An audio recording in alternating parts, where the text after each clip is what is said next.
the political planning and posturing. The news of banned outfit Jamaat-e-Islami's decision to field its former associates as independents in the upcoming elections has added a new dimension to the poll narrative.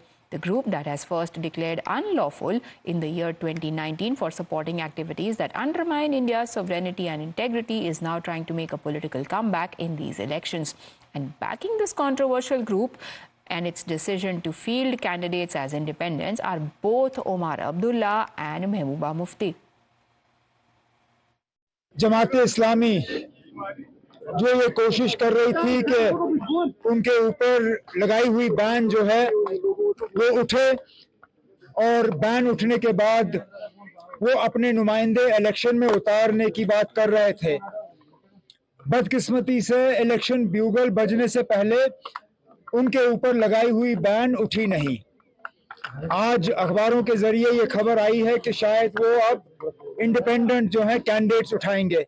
बिस्मिल्लाह, हम तो चाहते थे कि वो अपने symbol पे candidate उठाएं, अपने पार्टी जमात-ए-इस्लामी के नाम पे कैंडिडेट उठाएं, लेकिन अगर वो मुमकिन नहीं हुआ तो चलिए आज वो आज़ाद उम्मीदवार ही सही आए मैदान में अपना मंशूर लेके, अपने इरादे लेके, अपने वादे लेके, और फिर लोगों तक है वो किसको वोट देना पसंद करे। और जो जमात की मैं बात करूंगी, जो बैन जमात पे बैन है, उस जमात इस्लामी जिसके साथ ये अलग अलग मीटिंग करते हैं, उनको तरले करते हैं इलेक्शन में हिस्सा लो।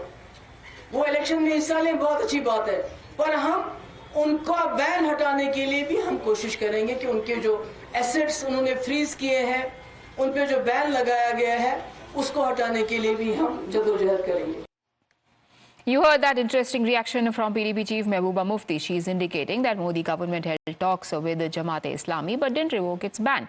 Jamaat-e-Islami Kashmir was once closely associated with Hizbul Mujahideen. It's the mentor outfit of late Hurriyat Haq and pro-Pak separatist Sayyid Ali Shah Gilani.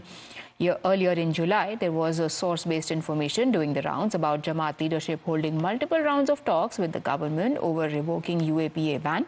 This controversial outfit, which spearheaded terrorism in the valley, has not contested elections since 1987. The decision to field independents comes after a UAPA tribunal upheld the government's ban on the organization.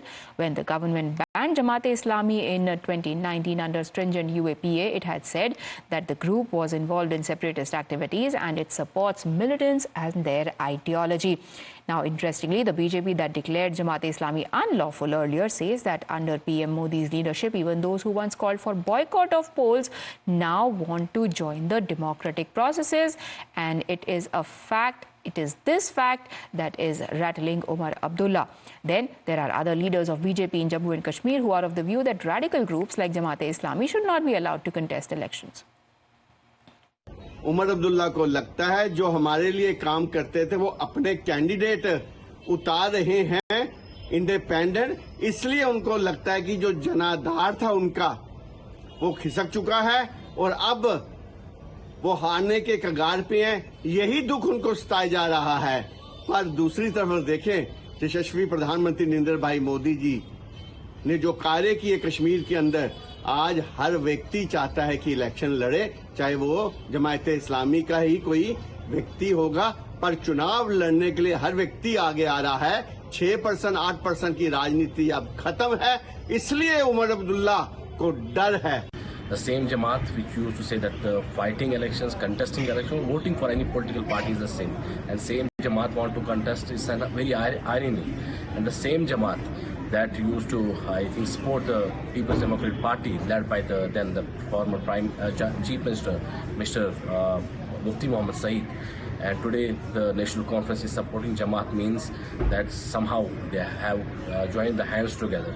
Election is a political process in a democracy, and it has to be welcomed.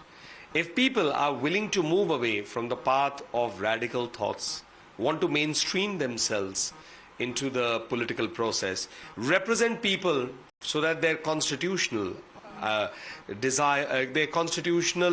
objectives are met, everything is done in a legal, correct manner as per the constitutional mandate, that is to be welcomed. However, if someone is hoping to use the electoral process for any subversive activity, or to threaten the constitution indirectly, or to create schisms in the peaceful existence of society, etc., then those obviously law and order steps in irrespective of the fact whether someone is in the political process or not.